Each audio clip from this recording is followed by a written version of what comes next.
خب نصرانی ها چه حالی داشتن؟ دین نصرانی شما میدونه که با بعثت با سعادت عیسی علیه السلام در عالم منتشر شده بود و یکی از بزرگترین امپریوهای عصر امپریای روم همه دین قبول کرده بود. دین رسمی امپریای روم بود دین نصرانی. دین نصرانی از ابتدای پیدا شدنش بعد از او که خداوند متعال پیغمبر محبوبش عیسی علیه السلام با آسمان برداشت رفعش کرد، الکی دستخوش هوا و هوس‌ها شد، بازیچه دست یهودی ها گشت. یهودی ها از اما ابتدای عمل ابتدای کار در دین نصرانی چنان بدعت های را داخل کردند، چنان سفسطه های را داخل کردند که مردم صورت پرست کردند، مردم نمیدونم که مرده پرست کردند، اولیا پرست کردند، خاک پرست کردند.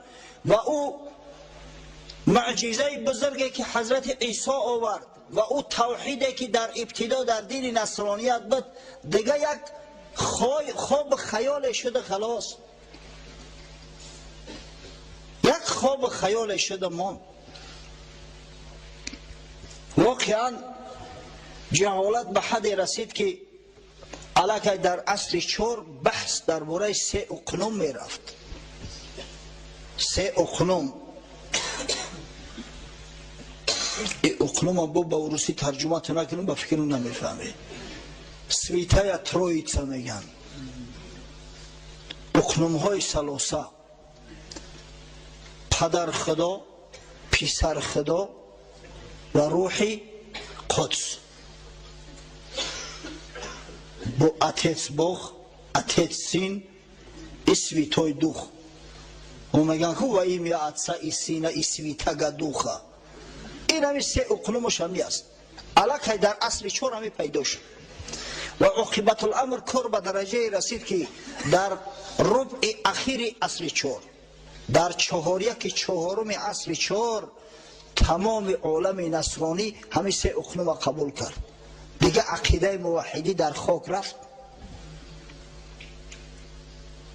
وقتی که نعوذ بالله خدا را در 3 وجه عبادت کنی، وقتی که یک بنده و یک مخلوقی را که پدر نداشت مادر داشت، انسان بود، میخورد میآشامید، احتیاج به مکان داشت، احتیاج به آسایش داشت، احتیاج به پشت پناه داشت از جانب پروردگارش، وقتی که به درجه خدایی برداشتی از کجا دیگه توحید باقی میمونه؟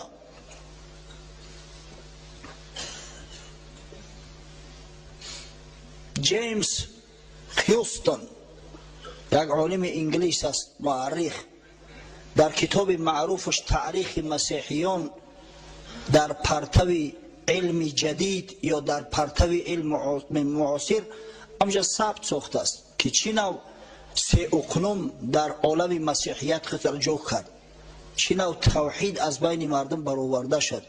کار به درجه رسید که هر کس همی سویته ترویتسا را قبول نمیکرد او را میکشتنش، دیگر نصرانی حسابش نمیکردن. این بود احوال زاری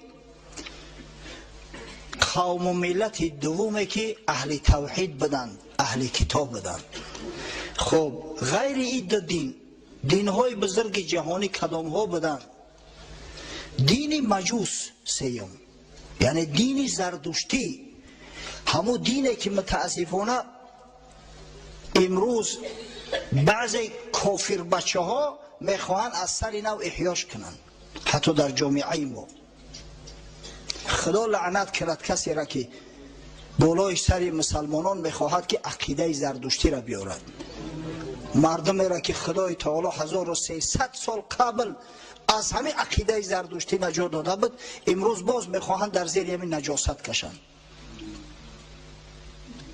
دین زردشت یا آیین مجوسی چی آیین است؟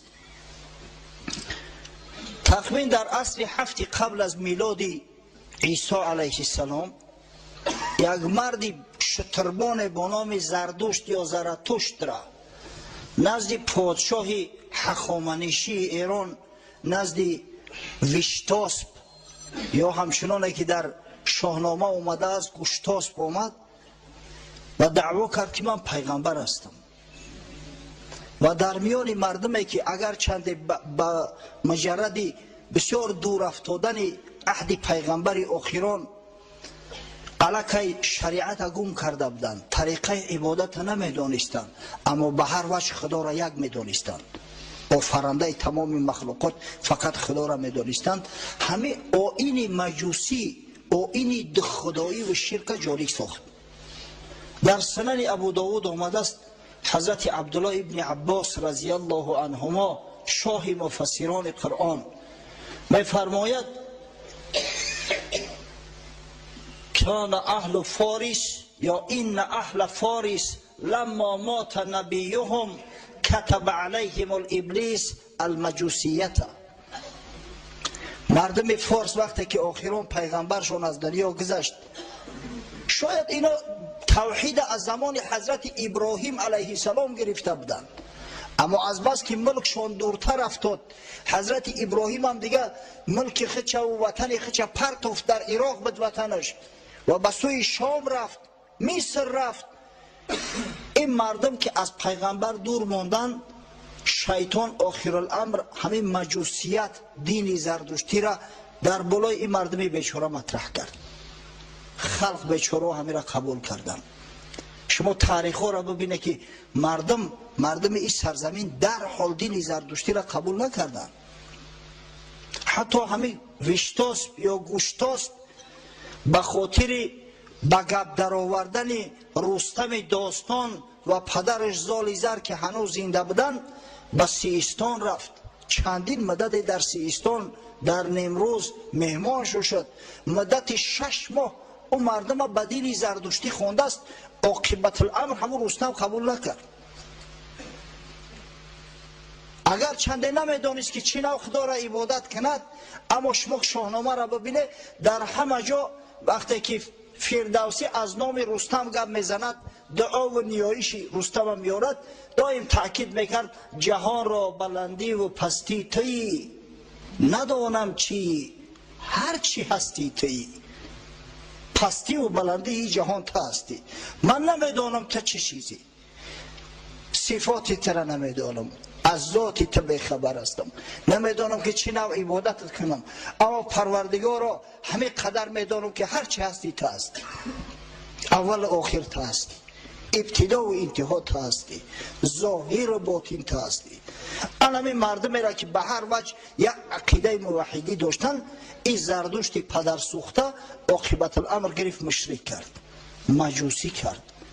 از این بدتر بعضی عقاید، بعضی عنعنات را در بینشون پهن کرد و انتشار داد که تا به حال قسم به خدا شرمندگی است، عیب است. حتی قبیله های وحشی ترین افریقا همو عنعنات ندارن. تا به حدی که نکاح بین پدر با دختر مقدس دانست، نکاح بین دختر با پدر، نکاح بین برادر با خواهر خود مقدس دانست که هر کسی همین کار انجام دهد او ثواب میگیرد و به خدا نزدیک میشود. نعوذ بالله. اصل دین زردشتی دو خدایی است، مبادا فهمتو نکنن، به یقین بدونه که اصل دین زردشتی دو خدایی است. یکی اهورامزدا یا هرموز یا یزدان، دیگر اهریمن یا اهرامنیه در مقابلش. کارهای نیک، کارهای خیر، روشنایی، تمام این نوش نعمت همه آفریده اهورامزدا هست میگویند. اما کارهای بد، کسلی، بیماری، آفتهای طبیعی، ظلمت تاریکی زاده اهریمن است. یعنی که در مقابل خدای بزرگ یک خدای دیگر که در قوت قریب که از او کمی ندارد گذاشتیند. از این خاطر ما اینا را مجوس میگوییم، از این خاطر ما اینا را مشرک میگوییم. ببینه امروز با نام احیای طبیعت گروه های پیدا شدیان که همین کارا در جامعه انتشار داده ایستادند. حالا در تاجیکستان گروه های زردشتی عمل میکرده است، بعضی کسایی را که با نام ضیایی خوانده میشوند، بعضی ابلهاش تا حالی را شعراشو در کتاب‌های ادبیات موجود دارد، انا همین آیین پوسیده و آیین از عقل، از فراست، از انسانی دور میخواهند که در بین مردم منتشر کنند. خدا نگه دارد. انشاءالله من امید دارم که این مردم سربلند، این مردم با آبرو و عزت که به اختیار خود، قسم به خدا به اختیار خود اینا قبول کردن، زیرا در دین اکراه نیست، زیرا کسی را مسلمانان مجبورا مسلمان نکردن. هر کسی میگوید که اسلام با آتش و به شمشیر به این سرزمین آمده است، والله دروغ میگوید. لا اکراه فی الدین، همین مسئله را مسلمانان در همه عصر و زمان پررنگ رعایت میکردن. اگر چنین نمیشد تا به حال در ایران که دولت اسلامی است، ببینه در طول تاریخ 1400 سال اسلام محله و قومهای گبرنشین باقی نمیماند. تا گبرها هستند در ایران، آتشکده دارند، به همه عبادتهای خودشون مشغول هستند، کسی اینا را مجبور به اسلام نکرده است. و این ملت سربلند ما الحمدلله به اختیار خود اسلام قبول کردن. ما به اختیار خود اسلام قبول کردیم که خداوند آبرو و عزت مان داد. از میان مردم این سرزمین جوان مردای پیدا شدن، علمای روشنفکر پیدا شدن که تمام عالم اسلام با اونا افتخار میکند. این بود احوال زردشتی ها. چیکار میکردن این مردم؟ عملشو از چی عبارت بود؟ کوشش میکردن روحانی های زردشتی که آب و آتش در یک جا جمع نشود. کوشش میکردن که آهن زنگ نزنه. آهن یک چیزی مقدس میدونستن. آهن برای اونا را مقدس بود. کوشش میکردن که خدای نکرده یگون انسان در زمین نگورونن که زمین نجیس شود. انسان برای اونا نجیس بود، زمین مقدس. کوشش میکردن که مبادا خدای نکرده مثل همون هندوها یگان آدم در آتش نسوزانن که آتش نجیس شود. تمام عبادت شو عبارت از زمین است. اگر به شرطی که به خاطر عبادت همون آتش داخل معبدهای خود که میشدن دهاناش را میپوشاندن که مبادا همون بوی دهن مون یا نجاستی که از دهن میبرید به آتش اصابت کند، آتش نجیس بسازد. اصل عقیده زردشتی ها هم بودن که واقعا خنده آور است برای مردمی با عقل با فراست پیروی کردن از یک چنین یک حرکت جریانه که چه جای دین و دیانت عقل سالم انسانی قبولش ندارد. در روزهای عیدشون با پیشاب گاو و غسل میکردیم. ما توصیه میکنیم در دین مبین اسلام که بچه ها قبل از او که مسجد بیاید وضو بگیرید، اگر غسل کنید باز نور علی نور می شود. بچه ها خوشبویی استفاده برید، زیرا که حبیب خدا محمد صلی الله علیه و سلم خوشبویی را دوست می داشت. باید ما بوی خوش داشته باشیم. تأکید میکنیم که بچه های نازکش خدا جانتون بس کنه، ناس بس کنید، ناس نکشید. یا او کسایی که ناس بس کردن نمیتونه قبل از مسجد آمدن حتما دندانا را مسواک زنید، تازه کنید تا ملائکه ها را از مسجد نگریزونید. اینا برای عبادت محض با پیشاب گاو غسل میکردیم. این کار این رفتار شد.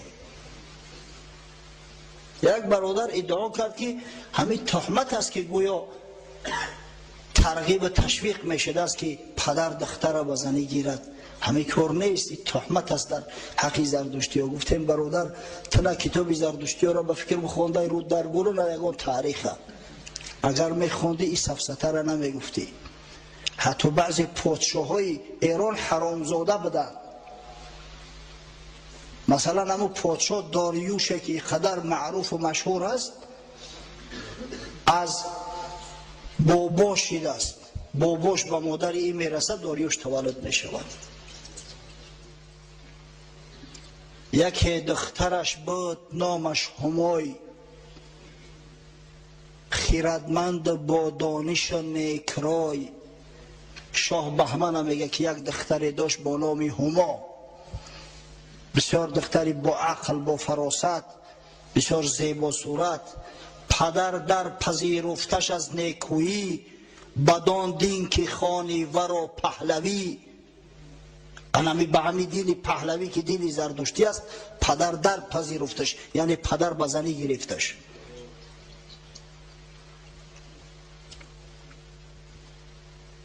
همای خیرتمند تابنده ماه، چنان شد که آبستن آمد ز شاه.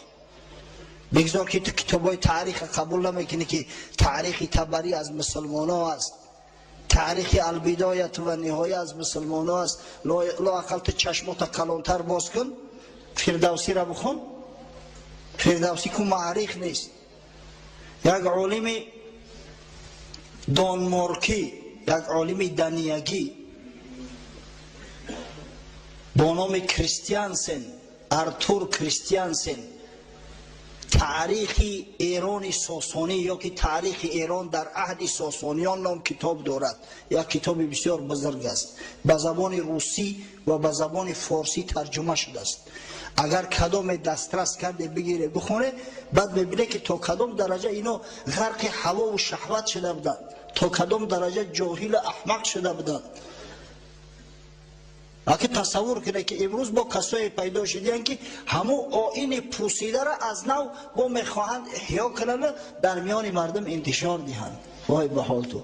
الحمدلله ما فخر میکنیم که به شرافت محمد صلی الله علیه و سلم ما موحد گشته ایم، عقیده داریم، دین آیین داریم، افتخار داریم.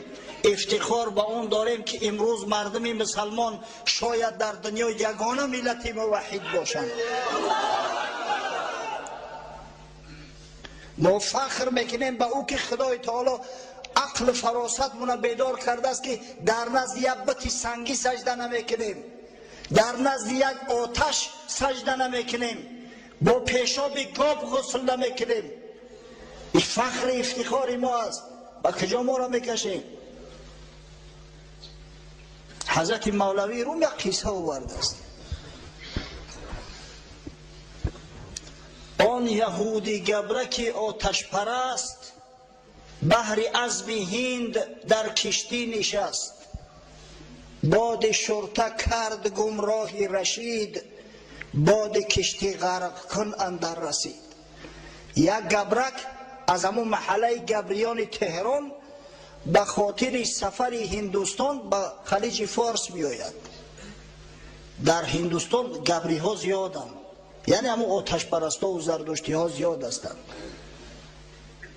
در کشتی نشست که قدرت خدای تعالی در بحر طوفان خیست.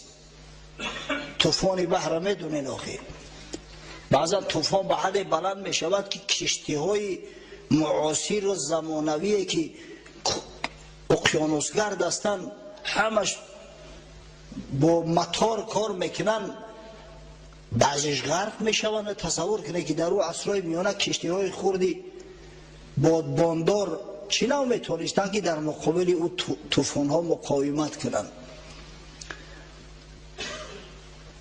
گبر را نزدیک غرق آمد فراز، در تکاپو افتادان کارساز. ناله میزد سوخته که نار نار، الغیاس زینهار. وقتی که زردشتی دید که احوال بد است، کشتی غرق می شود، بعد به همون خدای خودش مراجعت کرد، نعوذ بالله، به همون آتش مقدس که آتش به فریادم برست که غرق می شود. هر کسی بر ملت خود می تند، اعتماد بر اعتقاد خود کند. در وقتی که جان تنگی میکنه، هر کس به سوی اون ملتش میکشد، هر کس به سوی دین و دیانتش میکشد. من به شما قصه یک افسر مصری را کردم شخصی را که در حیاتش نماز نخوانده بوده است، در حیاتش نام خدا را ذکر نکرده بوده است، وقتی چترش کشاده نمی شود چنان یا الله به زبانش میآید، زیرا که مسلمان زاده است، زیرا که الحمدلله به شرافت رسول الله صلی الله علیه و سلم صاحب عقیده پاکیزه و تازه است. آقا بیچاره و آتش پرست است، در حالت مشکلی و وزنی همه آتش پیش نظرش میآید، همه را خدا میدونیست، قادر میدونیست. گبر در آب افتاد دست پا، چون وزغ میزد ولی دور از نجا. عاقبت الامر کشتی غرق شد، این بیچاره در روی بحر زد، مرغاوی واری قلاج میکشه و نه که آخی در او بحری پر تلاطم قلاجی تو دیگه به دردت نمیخوره. میزدی فریاد که ناری سنی، قبله مقصود معبودی منی، چند سالت کرده ام من بندگی، از تو دارم مردگی و زندگی.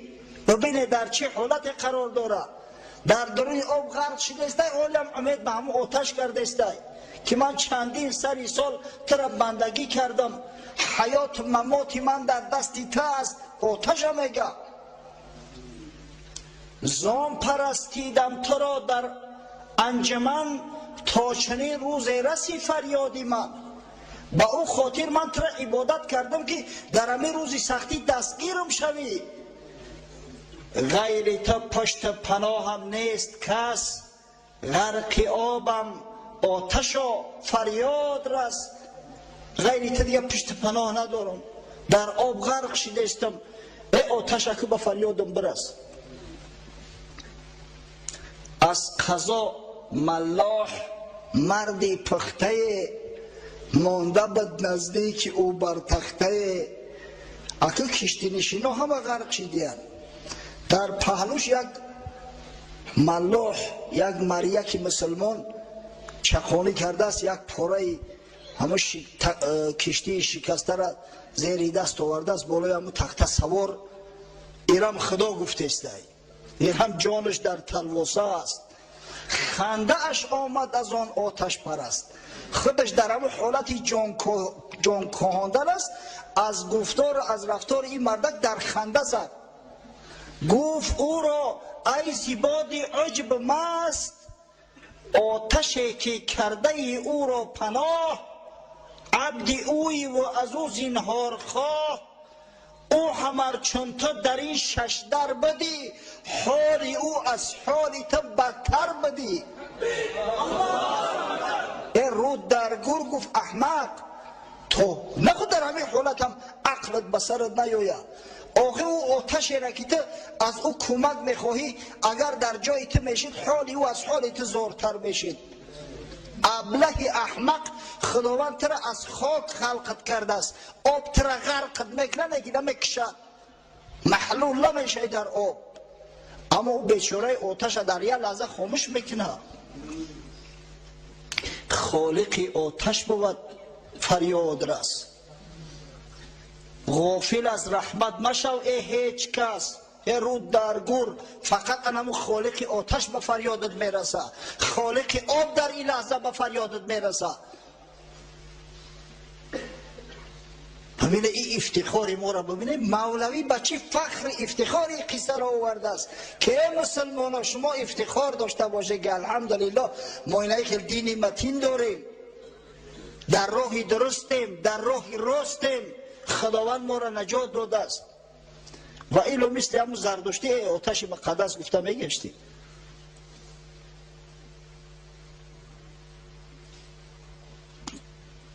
افسوس و صد افسوس که این مردم این سرزمین واقعا هر احمقی را که میوردن بالاشون پهن میکردن در قبول میکردن. این اسلام بود که سبب نجات ما شد. امروز دین اسلام دین اجنبیان شده است. امروز مسلمانایی که اسلام آوردند ما را نواختند، مرتبه و منزلت ما را بالا کردند، با نام اجنبی و با نام اشغالگر غارتگر یاد می شوند. سبحان الله. قسم به خدا اگر این دین نمیشد ولی نمیدونم که با چی بلاها و آفتها را به سر ما می آوردن بعضی بلحوث ها. تاریخ همه ایران ایا ببینه، همه ایرانی های زردشتی در عصر سوم میلادی، در ابتدای عصر سوم میلادی یک شخص پیدا شد به نام مونی، یک کتاب دارد ارژنگ، ولی بعضی همون زردشت آبها تعریفش میکنن، رسام خوبم بدست. ادعا کرد که باید بین پاکی و بین ناپاکی جمع نیاین، جمع نشود هیچ وقت، نور با ظلمت باید آمیخته نباشد. از این خاطر گفت که نکاح حرام است. اکنون نکاح به این معنی نکاح ما نیست، اصلا آمیخته شدن مرد با زن حرام است. گفت مرد باید به زن نرسد، فرزند باید تولد نشود. همه عقیده همه ابله گرفتند. حتی یک چند مدت فرزند اردشیر بابکان اساسگذار دولت ساسانیان او را وزیر خود تعیین کرده بوده، عقیدش انتشار یافت. اگر تصور کنه که اگر خدا نجات نمیداد این ملت در این سرزمین دیگه یا آدم باقی نمیمون. مرد با زن که آمیخته نشود کودک از کجا می آید؟ کودک ابری بهاریه که می بوره، کودک سبزه که بالای زمین می روید. الحمدلله خداوند عقل فراست داد، بعدا مردم عادی را بر ضد این مانی ابله خروج کردن. عاقبت الامر این بدبخت کشته شده، جان مردم از این خلاص خورد. در عصر 5 یک عصر قبل از تولد با سعادت جناب سرور عالم صلی الله علیه و سلم یک مرد با نام مزدک آمد، ادعا کرد که تمام بایگری بین مردم، بین خلق خدا باید برابر تقسیم گردد. مال و ثروت عمومی است، زن عمومی است. پادشاه ایران قباد پدر این همین نوشیروان کسرا عقیدش قبول کرد. کار به حدی رسید که اوباشا می درآمدن دیگه در خونه مردها زناشون را صاحبی میکردن، مولاشون را میزدن میگرفتن، همه دیگه لاش شیده بود. حتی در بعض متنهایی که از همون زمان باقی مانده است آمده است که مردم دیگه غیرت حمیت گم کردیان. مردم به حد بیناموس شدیان که در نزدشون میآیند مردای بیگانه به زناشون میرسن، به دختراشون میرسن، چشمشون هم میپره، پروایی ندارن. تصور کنه که همون آیین مزدکیه در اینجا پهن میشد. الحمدلله اسلام اومد، این دین زردشتی پرید از بین برد و ایلا با کی میدونه که چه حیله‌گرا و چه مکارا پیدا میشدند و چه زلزله ها میشد در این جامعه و در این مملکت. اما الحمدلله و المنه خداوند ما و شما را نواخت. با وجود حبیبش محمد صلی الله علیه و سلم که واقعا رحمت عالمیان است و ما ارسلناک الا رحمتا للعالمین. اکو خودت تصور کنه که در همه حالت در این وضعیت پا به عرصه هستی گذاشتن محمد صلی الله علیه و سلم تا کدام درجه ضروری بود. ضرورتی بعثت پیغمبری که تمام بنی بشر را نجات میدهد و همه را به موحدی دعوت میکند پخته رسیده بود. غیر از این سه دینه که بیان کردیم در دنیا همچنین دین بودایی بود. دین بودایی تخمین 2500 سال قبل از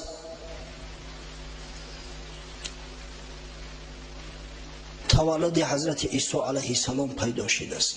اساسگذارش یک شاهزاده هندی بود.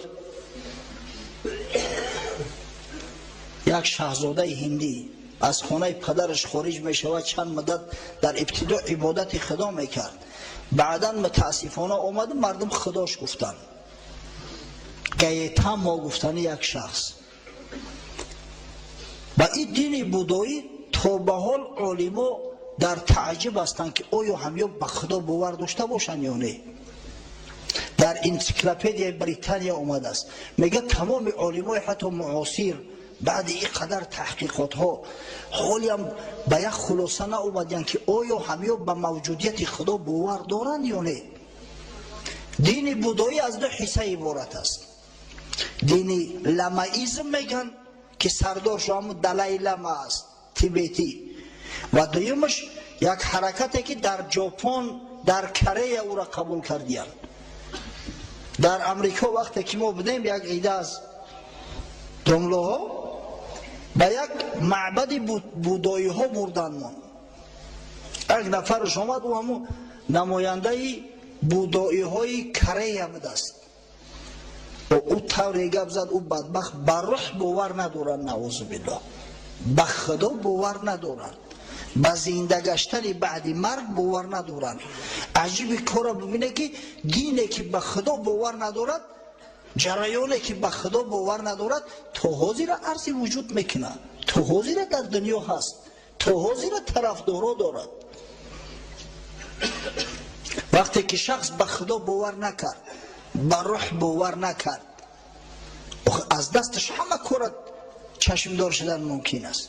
آدمی که همه دنیا را همه چیز بدونه، فرقی بین او و بین اتئیستا چی است؟ اگر چنده که بودا بت پرستی نیست، اما آهسته آهسته آمد در همین سرزمین. ببینه بود و بودا در میان مسلمان ها هیچ تفاوت بینشون نیست، هر دوش یک معنی را میتن.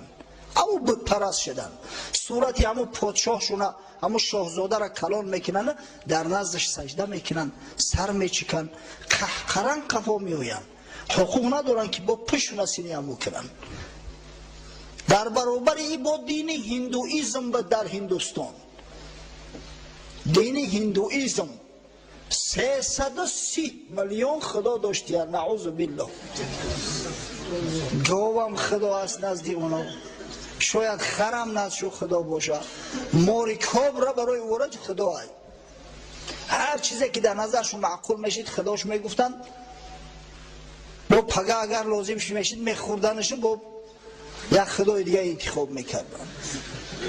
این جهالت، این نادانی. 330 میلیون حساب کردیم، 330 میلیون خداها داشتیم. نه اینکه هر یک قبیله یا هر یک قوم یا هر محله، هر خاندان صدها خدا داشت، هر یک خاندان دا صدها خدا بود. و جور و ظلم به حد رسانده بودن که مردم به طبقات مختلف تقسیم میکردن. بسیار جور و ظلم کلام بود، کسته ها بود. همه کسته شاید در هندوستان تا حاضر وجود داشته باشه. موافق دین هندویی تمام مردم به 4 کسته تقسیم میشدن.